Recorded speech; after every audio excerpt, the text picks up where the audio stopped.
அஸ்ஸலாமு அலைக்கும் தொலை பர்காத்தஹு. அன்பார்ந்த கண்ணியமிக்க நல்லாடையர்கள் எல்லாம் எப்படி இருக்கீங்க? நல்லா இருக்கீங்களா? அல்ஹம்துலில்லாஹ். யா அல்லாஹ், யாரெல்லாம் என்னோட யூடியூப் சேனல் பார்க்குறவங்க, லைக் பண்ணுறவங்க, ஷேர் பண்ணுறவங்க, கமெண்ட் பண்ணுறவங்க, சப்ஸ்கிரைப் பண்ணுறவங்க, அவங்க எல்லாருடைய ஹலாலான துவாக்களும் ஏற்றுக்கொள்வாயாக. யா அல்லாஹ், ஆமீன். யா அல்லாஹ், அவர்கள் தங்களுடைய நேரத்தை ஒதுக்கி தீனுக்காக செலவு செய்கிறாங்க. யா அல்லாஹ், அதற்கான நன்மையை இன்மையிலும் மறுமையிலும் தந்திருளாயாக. யா அல்லாஹ், ஆமீன்.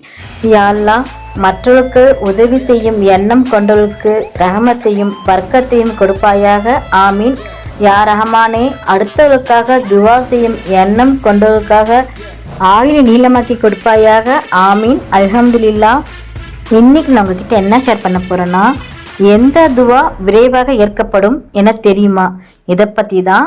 ஆனால் இது சொல்கிறதுக்கு முன்னாடி நிறைய பேர் கமெண்ட்ஸ் பண்ணியிருக்கீங்க, அதை பற்றி தான் நான் ஷேர் பண்ண போகிறேன். அல்ஹம்துலில்லாஹ். சலீம்ன்றவங்க என்ன கமெண்ட் பண்ணியிருக்காங்கன்னா, அஸ்ஸலாமு அலைக்கும் சிஸ்டர், மாஷா அல்லாஹ், ஆமீன் ஆமீன் யா ரப்பில் ஆலமீன், அல்ஹம்துலில்லாஹ். எங்களுக்கும் எங்கள் ஃபேமிலிக்கும் துவா செய்யுங்க சிஸ்டர்னு சொல்லியிருக்காங்க. மாஷா அல்லாஹ், அல்ஹம்துலில்லாஹ். உங்களுக்கும் உங்கள் எல்லாத்துக்காகவும் நான் எப்போவுமே துவா கேட்பேன். என் மூமின் முஸ்லீம் எல்லாத்துக்காகவும் எப்போவுமே துவா கேட்டுகிட்டே இருப்பேன். ஆமீன். நீங்களும் எனக்காக துவா செய்யுங்க. அல்ஹம்துலில்லாஹ். ஹாஜுலாவுதீன் அவங்க என்ன கமெண்ட் பண்ணியிருக்காங்கன்னா, வாலிக்கும் அஸ்ஸலாம் வரஹ்மத்துல்லாஹி வபரகாத்துஹு, ஆமீன் ஆமீன் ஆமீன் ஆமீன் ஆமீன் போட்டுகிட்டே இருந்திருக்காங்க. ஆமீன். அல்ஹம்துலில்லாஹ். மாஷா அல்லாஹ். அவங்களுக்காக நான் எப்போவுமே துவா கேட்டுகிட்டே இருப்பேன். மைஷா அப்படின்றவங்க ஆமீன் சொல்லியிருக்காங்க. அவங்க மைஷான்றவங்க அல்லாஹ் அக்பர்னு சொல்லியிருக்காங்க. அல்ஹம்துலில்லாஹ். எஸ்பிஐ லைஃப் அவங்க எப்போவுமே வாலிக்கும் சலாம் வரஹ்மத்துல்லாஹி வபரகாத்துஹு சலாமுக்கு அவங்க எப்போவுமே டெய்லி ஒரு ரிப்ளை அவங்களுக்கு வந்துடுது. அல்ஹம்துலில்லாஹ். அல்லாஹ் அவங்க வாழ்க்கையில் பர்க்கத்தும் கடன் இல்லாத வாழ்க்கையும் நிம்மதியான வாழ்க்கையும் வாழணும்னு எப்போவுமே துவா கேட்குறேன். என்னுடைய மூமின் முஸ்லீம் எல்லாருடைய கமெண்ட்ஸ்க்கும் சரி, என் மூமின் முஸ்லீம்களை பார்க்குற எல்லாத்துக்காகவும் நான் எப்போவுமே துவா கேட்டுகிட்டே இருப்பேன். ஆமீன். அப்புறம் வந்துட்டு ஹாஜிதா பேகம் அவங்களும் எனக்கு எப்போவுமே கமெண்ட் பண்ணிகிட்டே இருப்பாங்க. அஸ்ஸலாமு அலைக்கும் மா, my son passed in 10th. அல்ஹம்துலில்லாஹ்மா, யூ ஆஸ்க் துவா ஃபார் மை சன், ஜஸக்கல்லாஹு மீ அப்படின்னு சொல்லியிருக்காங்க. அல்ஹம்துலில்லாஹ். கண்டிப்பாக நான் எல்லா குழந்தைங்களுக்காகவும் நான் துவா பண்ணேன். இந்த மெசேஜ் பார்த்து தான் இன்றைக்கி நான் கமெண்ட்ஸ்க்கு ரிப்ளை பண்ணணும்னு தோணுச்சு. ரொம்ப சந்தோஷமாக, என்னுடைய சந்தோஷத்துக்கு காரணமே இன்றைக்கி இந்த கமெண்ட்ஸ் தான்.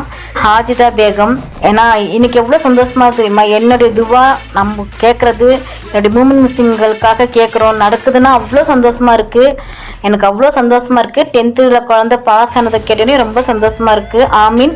இந்த குழந்தை மென்மேலும் வளர்ந்து தீன்லேயும் துன்யாலும் நல்ல பேர் வாங்கி அந்த குழந்தை நல்லபடியாக இருக்கணும்னு நான் எப்போவுமே அல்லாட்ட துவா கேட்குறேன். அல்ஹம்துலில்லாஹ்.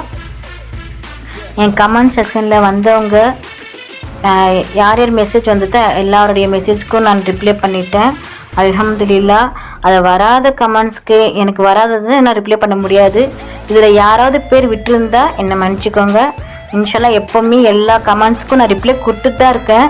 சில நேரத்தில் நான் சொல்லுவேன், யாரும் கமெண்ட்ஸ் நான் சொல்லாமல் விட்டால் மன்னிச்சிக்கோங்க. இன்ஷால்லா எல்லோரும் கமெண்ட்ஸும் என்னால் முடிஞ்சளவுக்கு நான் படிப்பேன். உங்கள் எல்லாருக்காகவும் நான் துவா கேட்டுகிட்டே இருப்பேன். நீங்களும் எனக்காக துவா கேளுங்க. மாஸ்டர்ன்றவங்களும் ரொம்ப தேங்க்ஸ் அக்கான்னு தான் எப்போவுமே ரிப்ளை பண்ணுவாங்க. அவங்களுக்கும் என்னுடைய துவா எப்போவுமே இருக்குது. எல்லாத்துக்காகவும் நான் துவா கேட்டுகிட்டே இருப்பேன். அல்ஹம்துலில்லாஹ். இன்றைக்கி நான் உங்ககிட்ட என்ன ஷேர் பண்ண போகிறேன்னா, எந்த துவா விரைவாக ஏற்கப்படும் என தெரியுமா? அதை பற்றி தான் நான் ஷேர் பண்ண போகிறேன். எந்த துவா விரைவாக ஏற்கப்படும் என நபிகள் நாயகம் ஸல்லல்லாஹு அலைஹி வஸல்லம் அவர்களிடம் வினவப்பட்டது. அதற்கு நபிகள் நாயகம் ஸல்லல்லாஹு அலைஹி வஸல்லம் அவர்கள், இரவில் இறுதி பகுதியிலும் கடமையான தொழுகைக்கு பிறகும் வேண்டப்படும் துவாக்களாகும். நபிகள் நாயகம் ஸல்லல்லாஹு அலைஹி வஸல்லம் அவர்கள் பதில் கூறினார்கள். நூல் திர்மிதி. அல்ஹம்துலில்லாஹ். நாளும் ஒரு பொன்மொழி. இன்றைக்கான பொன்மொழி, ஓடாமல் தேங்கி நிற்கும் தண்ணீரில் உங்களில் எவரும் சிறுநீர் கழித்துவிட்டு பின்னர் அதில் குளிக்க வேண்டாம் என்று இறைத்தூதர் ஸல்லல்லாஹு அலைஹி வஸல்லம் அவர்கள் கூறினார்கள். அறிவிப்பாளர் அபூ ஹுரைரா ரலியல்லாஹு அன்ஹு. புகாரி 239. அல்ஹம்துலில்லாஹ். அல்லாஹ் நம் அனைவருக்கும் தௌஃபீக் செய்வானாக. அல்லாஹ் நம் அனைவரின் ஹலாலான துவாக்களையும் ஏற்றுக்கொள்வானாக. நபி ஸல்லல்லாஹு அலைஹி வஸல்லம் சுன்னத்துல் வாழ்வோம். இன்மையிலும் மறுமையும் வெற்றி பெறுவோம். அல்ஹம்துலில்லாஹ். இந்த விஷயங்கள் எல்லாமே உங்களுக்கு பிடிச்சிச்சுன்னா லைக் பண்ணுங்க. உங்களுடைய கருத்துக்கள் என்னவோ மறக்காம கமெண்ட் பண்ணுங்க. ரொம்ப முக்கியமானது, இந்த வீடியோவை உங்களுடைய ஃப்ரெண்ட்ஸ், ஃபேமிலி, நெய்பர்ஸ் எல்லாத்துக்கும் ஷேர் பண்ணுங்க. இந்த சேனலுக்கு நீங்கள் வந்து சப்ஸ்கிரைப் பண்ணாமல் இருக்கீங்களா? அப்போ சீக்கிரமாக சப்ஸ்கிரைப் பண்ணிட்டு பெல் ஐக்கனை கிளிக் பண்ணுங்க. அதில் ஆல் அப்படின்ற நோட்டிஃபிகேஷன் வரும், அதை கிளிக் பண்ணி வச்சுக்கோங்க. அப்போதான் நான் போகிற வீடியோ உடனுக்குடன் வரும். அஸ்ஸலாமு அலைக்கும் வரஹ்மத்துல்லாஹி வபரகாத்துஹு.